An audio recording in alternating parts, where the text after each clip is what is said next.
오늘도 책 한 권의 주인공 누구일지 힌트 영상으로 만나보시죠.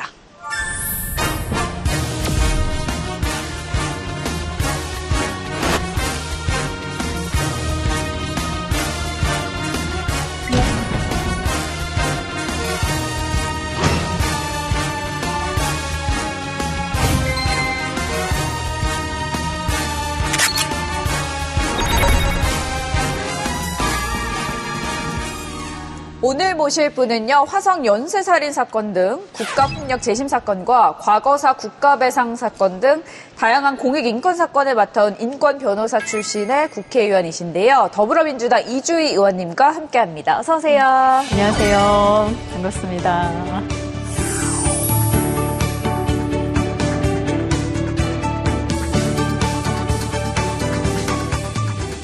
지금 제가 원내대변인으로 활동하고 있는데 아무래도 그 국회에 입성한 지가 1년이 안 되다 보니까 그 비례 승계를 받고 들어오다 보니까요. 그래서 국민들께서 또 제 이름에 아주 익숙하지 않은 분들도 많이 계실 것 같습니다. 원내대변인으로서 또 그 전에는 국회 과방위 위원으로서 열심히 정책 업무에 좀 주력하고자 활동해 왔습니다. 반갑습니다. 반갑습니다. 네. 의원님께서는 인권 변호사로 활동을 하시다가 지금은 국회의원으로 일을 하고 계신데요. 변호사 시절에는 한 사람의 일을 좀 해결하는 일이었다면 지금은 제도와 법을 바꾸는 일을 하고 계십니다.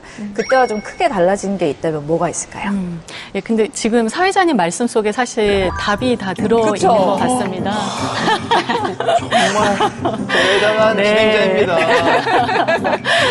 근데 아무래도 변호사는 누군가를 대변하는 일 자체가 업이지 않습니까? 네. 그러다 보면 일정 정도 공익성이 있을 수밖에 없는 것 같아요. 꼭 공익사건을 하지 않더라도 누구를 대변하고 누군가를 보호하고 지켜주는 그 업무의 특성 때문에. 그런데 그럼에도 불구하고 제가 공익적인 사건들에 관심을 가졌던 것은 이렇게 법을 사후적으로 해석하고 문제가 생긴 것을 처리하는 것을 넘어서서 저는 좀 사회의 변화 발전에 법으로서 좀 기여하고 싶은 그런 마음이 굉장히 강했거든요. 사람의 어떤 아주 근본적이고 기본적인 인권을 좀 더 신장시키는 것에 주목을 할 수밖에 없었고, 그러다 보니 그와 가장 직접적으로 또 연결되어 있는 그런 공익적인 사건들을 하게 되었던 것 같습니다. 제가 변호사 때도 일이 적은 변호사는 아니었는데 그래도 틈틈이 그렇게 시간을 쪼개서 했던 그 공익적 사건들에서 아주 큰 보람을 많이 느꼈던 것 같아요. 네. 의원님 이렇게 바쁘신데 네. 이 머릿결 관리는 어떻게 해요? 머릿결이 정말 찰랑찰랑하시네요. 네. 아유, 오늘 방송국에서 해주셔서 그런 것 같아요. 허를 찌르는 질문이었습니다. 의원님이 근데 이력이 굉장히 특별한 이력이 있습니다. 첫 총선 도전이 2004년. 20년 만에 국회에 입성을 하신 건데, 이때 당시에 기분이 어떠셨는지 궁금합니다. 그때 보통은 이제 다른 직업을 하시다가 나중에 정치인이 되시는데 저는 정치 활동을 하다가 변호사가 되고 다시 정치인이 된 좀 이제 그런 특이한 경로를 밟았는데요. 20대 시절에는 어떤 정치인이 되겠다는 그런 목적보다는 세상을 좀 변화시키고 발전시키고 싶다는 정말 그 열망이 굉장히 강했었고요. 청년 정치를 해보겠다고 출마를 했었고 그게 이제 일정 정도 좀 반향이 있었던 것 같습니다.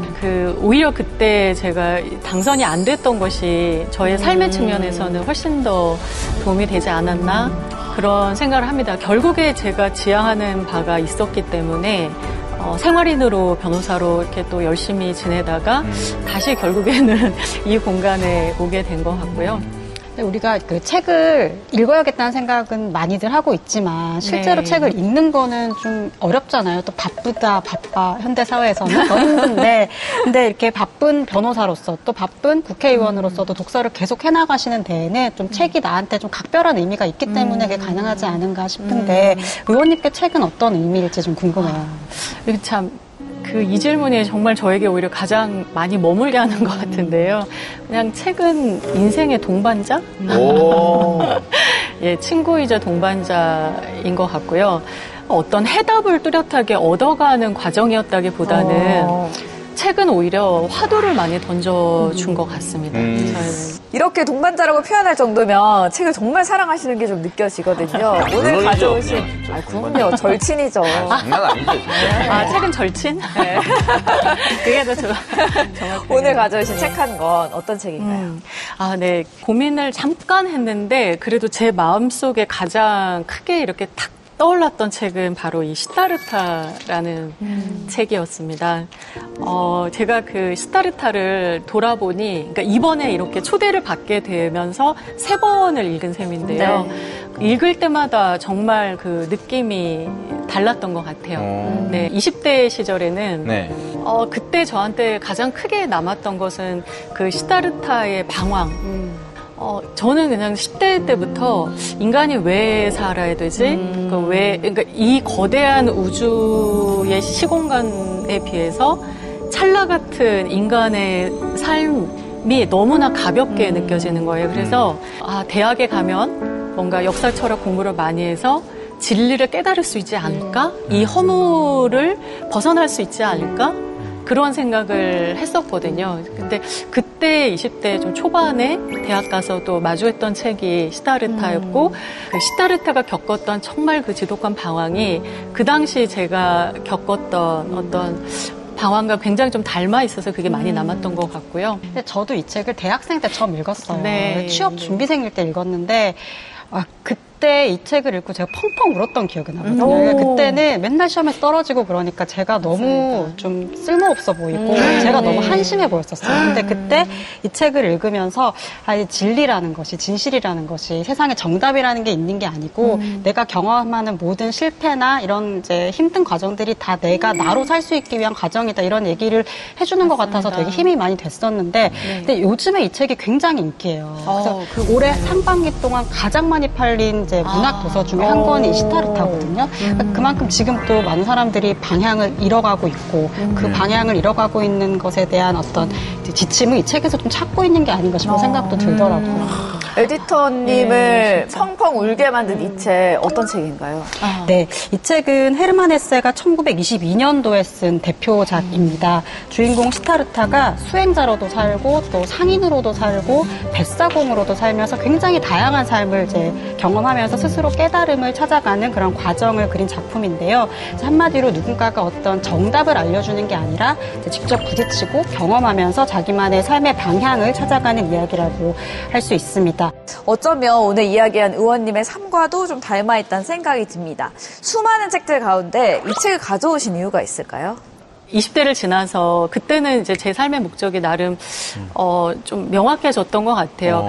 진리를 깨닫기 위해서 히말라야에 수행하러 가야 되겠다, 이런 생각까지도 20대 초반에 했었거든요. 그런데 여러 이제 그 사회의 현실들을 알게 되면서 진리가 산속이 아니라 나와 더불어 살아가는 사람들의 삶 속에 있구나, 이런 것을 깨닫게 되면서 그때부터 되게 열심히 이제 사회 참여 활동을 하게 되었었죠. 그러고 나니까 30대가 되는 게 너무 행복했던, 나이가 들어가는 게 굉장히 좋았던 그런 기억이 있고요. 30대 중반에는 그때 아무래도 이제 변호사 공부 뭐 이렇게 좀 여러 가지 인생 행로를 좀 바꾸면서 다시 한번 읽게 되는데, 이번에 찾아보니까 열림원 책이더라고요. 근데 거기 이 이제 책 속에 나오는 내용 중에 한 구절을 맨 책 앞에 그 책의 서문에 이렇게 넣었는데, 그 구절이 저의 심장을 때리면서 그 한동안 제가 프로필 사진에도 썼어요. 이 길이 어디로 이어지든 나는 이 길을 가고 싶다. 이게 삶을 주체적으로 선택하고 그 의지를 가지고 살아가는 인간의 어떤 존재의 본질을 정말 상징적으로 표현한 말이라는 생각이 들어서, 아무튼 읽을 때마다 달라졌던 것 같아요. 저도 만약에 예전에 봤으면 무조건 이 시타르타의 시선에서 봤을 것 같은데 지금은 묘하게 이제 아버지의 시선이 제가 또 지금 와이프가 지금 8개월째 아이를 지금 품고 있는 상황인데 아버지의 시선에서 이걸 좀 읽게 되는 그게 있더라고요. 그럼 이제 본격적으로 책 속 이야기를 좀 파헤쳐 보도록 하겠습니다. 시타르타는 존경받는 브라만의 아들이었고 누가 봐도 부족할 것 없는 삶을 살고 있었는데요. 그러던 어느 날 그 모든 것을 내려놓고 수행자의 길을 선택하게 됩니다. 그 대목을 기리 씨가 읽어주시죠. 아버님의 허락을 받으려고 왔습니다. 내일 아버님의 집을 떠나 고행자들 무리로 가는 것을 제가 갈망하고 있다는 사실을 말씀드리려고 왔습니다. 시타르타야, 아버지가 말하였다. 무엇을 기다리고 있느냐? 아버님께서는 알고 계십니다. 시타르타야, 넌 죽게 될 것이다. 저는 죽게 될 것입니다. 그러면 넌 아비의 말을 따르느니 차라리 죽겠다는 거냐? 시타르타는 항상 아버님의 말씀을 따라왔습니다. 그때 아버지는 시타르타의 마음이 이제 더 이상 자기 곁이나 고향에 머무르지 않는다는 것을, 시타르타가 이미 자기를 떠나버렸다는 것을 깨달았다. 부모님께서 참 이 정도 얘기했으면 들을 법도 한데 네. 끝까지 이 뜻을 굽히지 않았습니다. 의원님이 보시기에는 왜 그렇게까지 떠나려고 했던 것 같을까요? 그게 참 이 책에 나오는 고빈다하고 굉장히 비교되는 측면인 것 같아요. 네. 고빈다는 그 친구로서 너무나 사랑했던 시타르타가 가자고 하니까 함께 그 수행의 길로 나섰고, 그리고 그 이후에 또 여러 여정들 속에 늘 항상 이 시타르타에게 답을 구하는 모습을 보이거든요. 그런데 제가 보기에 이것을 어떻게 보면 시타르타의 천성이 아닌가. 그러니까 그때 이제 그 브라만으로 사는 그 모습 속에서는 자신이 원하는 것을 얻지 못한다는 그런 생각을 강렬하게 했던 것 같아요. 누군가에게가 주는 답으로서는 본인의 어떤 자아를 만족시킬 수 없다는 것, 오히려 또 어떻게 보면 자아를 벗어날 수 없다는 것을 근본적으로 깨닫고 있었고, 자신이 답을 찾고자 하는 그 열망이 굉장히 강했던 어떤 존재적 특성, 성격 이런 게 반영되어서 그랬던 게 아닌가. 사실 이 장면은 그 시타르타의 결심도 인상적이지만 결국 아버지가 아들의 뜻을 받아들이는 그 모습도 인상적이거든요. 네. 의원님께서도 좀 의정 활동을 하시다 보면은 내 생각과 다르더라도 이제 상대의 뜻을 좀 존중해야 되는 상황들이 많을 것 같아요. 많죠. 잠깐 한숨을 쉬신 것 같은데. 많고, 어떻게 보면 이제 정치의 본령이 또 그런 타협과 협의의 과정이고, 또 그것을 그래서 마다하지 않아야 되는 사명이 또 정치를 하는 사람들에게 있는 것 같긴 한데요. 근데 똑같은 사회 현상을 보고도 서로 다른 분석을 하고 또 서로 다른 해법을 내고, 이걸 과연 어떻게 조율해 갈 것인가가 저도 늘 고민인데, 이번에 읽을 때 굉장히 이제 인상 깊었던 부분이 저는 그 바수데바였습니다.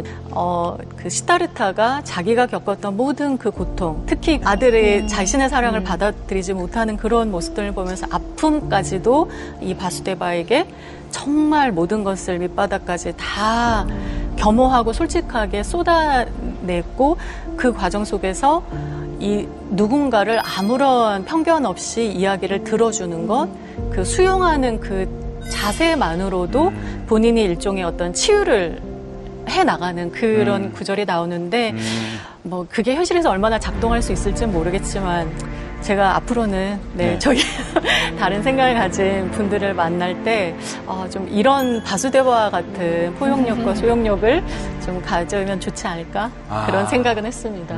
네, 바수데바는 처음에 시타르타가 하찮게 여겼던 일반적인 삶을 살아가는 그런 범인이지만, 사실상 그 사람의 어떤 경청하는 자세, 그리고 자기가 아닌 다른 존재에게 무한한 어떤 그 존중과 신뢰를 보여주는 그런 삶의 태도, 관계에 대한 태도, 이런 것들이 우리가 지향해야 될 어떤 그 모습의, 그 본질적인 모습을 보여준, 그러니까 성자죠, 성자.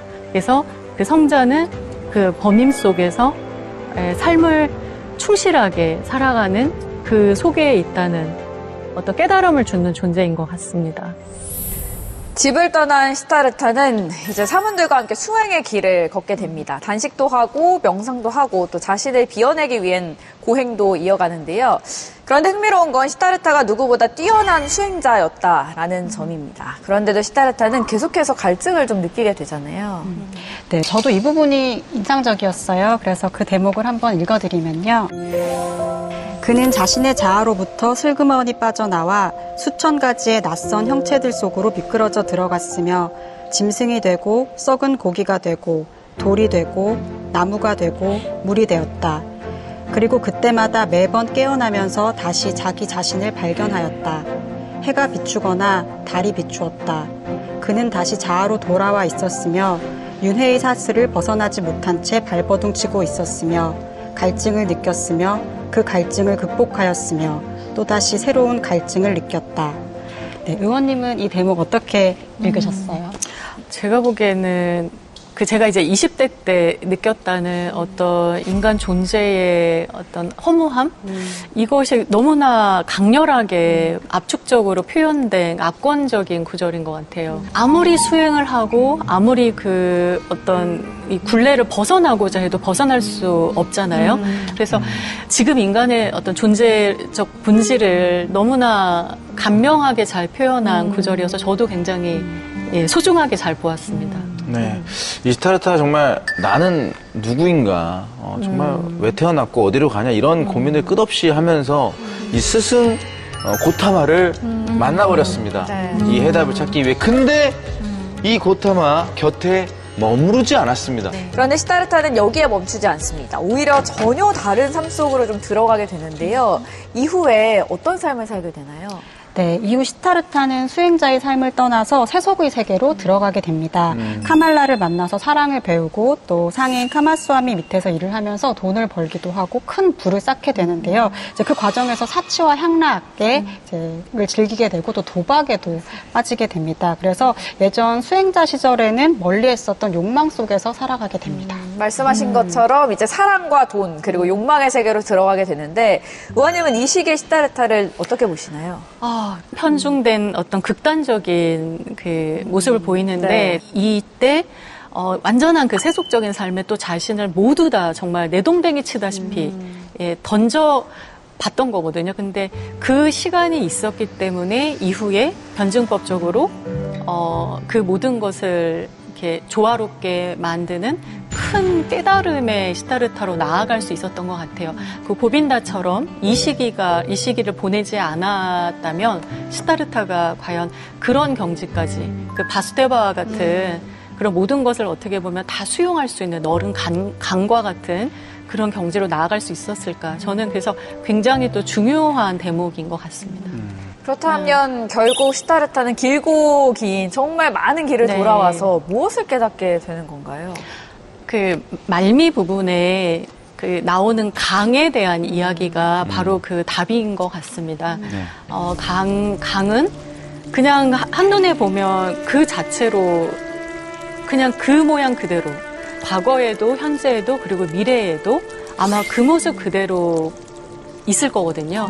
그런데 아시다시피 그 강은 사실 구름이 되고 비가 되고 비가 또 산을 타고 내려와서 강물이 되고 다시 그 거대한 바다로 흘러갈 때까지 끊임없이 순환을 하고 있고 그 강 안에 너무나 많은 것들이 다 섞여서 흘러가거든요. 그러니까 이 강의 모든 것이 다 이제 흡수될 수 있는 것처럼 삶의 다양한 삼라만상, 희노애락 이 모든 것을 다 수용하는 삶.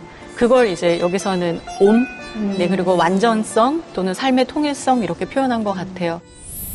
그 마지막에 시타르타가 바수데바처럼 그 모든 것을 다 포용하는 강물을 보면서 삶의 어떤 깨달음을 얻은 것처럼 우리가 궁극적으로 좀 지향해야 될 방향, 삶의 본질도 결국에 그 너무나 다른 각양각색의 모습이지만 사실은 그것이 강물이라는 하나의 거대한 흐름 속에 있는 동일한 목적을 가지고 살아가는 것이었다는 것. 아이의 삶, 소년의 삶, 그리고 노년의 삶, 이 모든 것이 달라도 그 각각이 다 그 매 순간에 온전하다는 것. 그 강물의 하나의 구성이면 구성이고 그 강물의 소리를 만들어내는 조화로움 속에 있다는 것. 이야기를 나눠보니 결국 한 번의 답을 찾은 사람이 아니라 정말 많은 길을 돌아가면서 자신만의 답을 찾은 사람이라는 생각이 드는데요. 의원님이 이 책을 통해서 좀 나누고 싶은 메시지가 있다면 무엇일까요?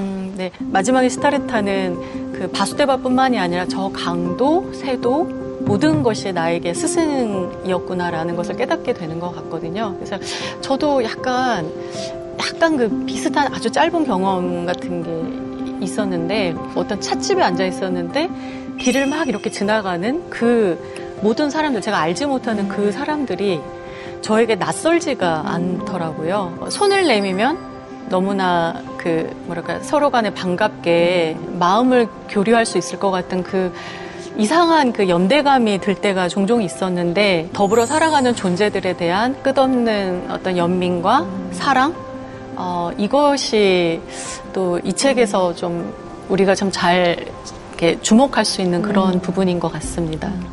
그러면 이 책에서 좀 가장 공감됐던 부분을 직접 읽어주실게요. 네, 지금 이제 말씀드렸던 어떤 강의 존재, 또 수용의 존재와 관련된 구절인데요. 너무나 좋은 구절이 많아서 이게 참 보시면 여기 지금 메모가 한가득입니다. 성갈펜으로. 이 책보다 더 많습니다. 책의 활자보다. 아, 예. 네, 제가 한번 읽어보겠습니다. 시다르타는 귀를 기울였다. 이제는 마음을 비우고 완전히 듣는 일에만 몰입해서 들리는 모든 것을 온전히 내면으로 빨아들였다. 비로소 듣는 법을 제대로 알게 된 것 같았다. 이제는 그 많은 소리가 구분되지 않았다. 이 모든 소리가 한데 어우러졌고 서로 얽히고 수천 번 뒤엉킨 뒤 하나가 되었다. 모든 소리, 모든 목표, 모든 그리움, 모든 고통, 모든 쾌락, 모든 선과 악, 이 모두가 한데 합쳐진 것이 세상이었다. 이 모두가 합쳐진 것이 사건의 강이자 삶의 음악이었다. 이주희 의원님과 함께 시타르타 읽어봤습니다. 누군가의 정답이 아니라 자신만의 답을 찾아가는 삶에 대해서 좀 깊이 있게 생각해 볼 수 있는 시간이었고요. 아마 너무 이야기를 잘 전달해 주셔서 한번 읽어봐야겠다 하시는 분들 많은 그런 시간이었던 것 같습니다. 의원님, 앞으로의 계획은 어떻게 되십니까? 일단 맡고 있는 이제 대변인 일 열심히 하면서 이 당과 우리 국민들 간의 가교 역할을 잘 하고 싶고요. 지금은 국회에 들어와서 하루 종일 공익적인 활동을 하는 느낌이에요. 그래서 힘들지만 굉장히 지금 보람 있거든요. 그래서 세상에 잘 쓰이고자 한 저의 이제 목적에 맞게 정말 국민께 필요한 그런 일을 하는데 남은 의정 활동을 보내고자 합니다. 그때마다 힘들 때 이 책도 한번 다시 찾아보겠습니다. 아마도 지금 40대가 아니라 또 50대 때 한참 또 시간이 지난 후에 읽다 보면 이 짧은 책 속에서 또 다른 이야기를 제가 할 수 있을 것 같아요. 그래서 이 책은 정말 모든 분들께서 각자 자신의 삶에 대입해서 너무나 무한하게 해석할 수 있는, 도움을 얻을 수 있는 그런 철학적인 책이라고 보고, 그래서 여러분들께서도 혹시 힘든 일이 있거나 또 인생의 어떤 궁극을 또 구하고자 하는 그런 시기가 온다면 한 번쯤은 이 책을 부담 없이 좀 펼쳐봤으면 좋겠습니다. 오늘 좋은 책 나눠주셔서 감사합니다. 예, 감사합니다.